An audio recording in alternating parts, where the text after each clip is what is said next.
Egunon, EH Bilduko hamarkanaka alkate elkartu gara gaur arrasaten gure eguneroko lana partekatzeko. Pilatu dugun ezagutza partekatzeko eta aurrera begira ikusten ditugun erronkak detektatu eta haiei irtenbideak nola eman adosteko. Esan beharrik ez dago, ezengokortasunak markatutako garaietan bizi garela. Eta horrek eragina dauka geure herritarrengan. Ezengokortasun giroa dago Euskal Herrian, baina baita munduan ere. Fasismoa, autoritarismoa eta gerra hotzak nagusi diren honetan, Euskal Herritarrok ere zeresana izan behar dugu. Eta alkate garen einien guk ere ekimena hartu eta ahotsa altza behar dugula argi dugu. Palestinako herria bizitzen ari den egoera horren adibide garbia da. Euskal Herria eta Palestina historikoki adiskideak izan garen bi herri gara. Herri zapaldua gara. Oinarrizko eskubide demokratikoak ukatzen zaizkigun bi herri gara. Horregaitik, gure herrien arteko elkartasuna duela zenbait hamarkada hasi zen. Palestina duela hamarkadak bizitzen ari den egoera onartezina da. Lurraldearen zati baten okupazioa bizitzen ari dira, presio militar itogarria, apartheid egoera, eskubide zibil eta politikoen ukapena. Azken hilabeteetan gertatzen ari dena are onartezinagoa izaten ari da. Zuzenean, gure begien aurrean, genozidio bat gertatzen ari da. Eta nazioarteko komunitatea eta legedia ez dira gai izan genozidia ekiditzeko. Mundu mailan, Palestinaren aldeko elkartasun olatu bat altza da. Zentzu horretan, Euskal Herria eredu eta abangoardia izan da munduan. EH Bilduk Euskal Gizartearen aldarrekiko eta bere balioekiko koherentzian bai instituzioetan eta bai kaleetan norabide horretan egin du lan. Azken finean, Palestinaren borroka justizia unibertsalaren aldeko borroka da eta genozidioaren aurkako borroka giza eskubideen eta herrien eskubideen aldeko borroka. EH Bildu hor egonda eta hor egoten jarraituko du.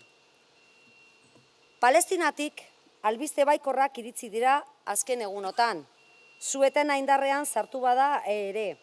Zuhurtagiziaz begiratu behar diogu errealitateri eta etorkizunari. Ongi etorria ematen diogu akordioari. Hala ere, ez dakigu Israelek zein jarrera hartuko duen eta akordio betetzeko borondaterik duen edo ez. Nazioarteko komunitateri dagokio orain akordioa betetzeko behar beste berme eskaintzea. Genozidioak bere horretan dirau eta hori izan dugu inolaz ere ahaztu. Eguneroko errealitatea ez da aldatu. Milaka hildako eta zauritu, milaka desplazatu. Eskola, ospitaleak, unibertsitateak suntzituta, lurraldearen gehiengoa erauzita, gozetea eta gaixotasunak, lehen mailako zerbitzuen gabezia, laguntza humanitarioen beharra eta ukapena. Egoera horiekin behin betiko amaitu arte genozidio batean aurrean egongo gara. Eta ez dugu soilik guk eskatzen. NBko nazioarteko batzorde independenteak baieztatu du ere. EH Bilduk eta EH Bilduko alkateok argi dugu. Orain, inoiz baino gehiago elkartasuna ehuntzen jarraitzen behar dugu. Palestina babestu behar dugu. Palestina entzun behar dugu eta gure esku dagoen hori egitea dagokigu Palestina berreraikitzen eta bizi berritzen lagundu eta Israel isolatzeko. Ezin gara besoak gurutzarik geratu. Palestinan gertatu denaren erantzuleak epaituak izan arte ez da justiziarik izango.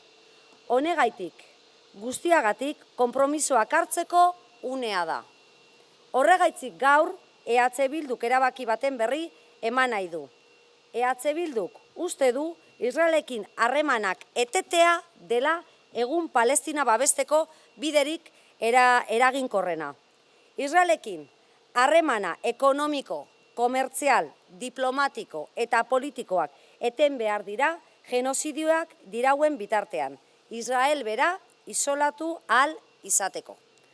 Honek eragin zuzena du EH Bildu gobernatzen dituen udal eta entidadeekin. Horren beste, gobernatzen ditugun udal eta entidadeen Israelekin harremanak eteteko erabakia hartzen dugu. Modu horretara, gure esku dagoen guztia egingo dugu. Gaur danik hasiko gara, administrazio horiek Israelekin dituzten harreman eta loturak aztertuz eta dagozkion urratsak emanez, erabaki hau ahalik eta gehien implementatu dadin.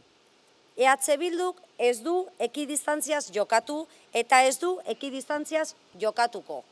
Orain arte egin bezala, elkartasuna eta babesa adierazten eta ordezkaritza duen instituzioetan Palestinaren alde lan egiteko jarraituko dugu. Gaur aurkeztutako erabakia hor kokatzen dugu. Eskerrik asko.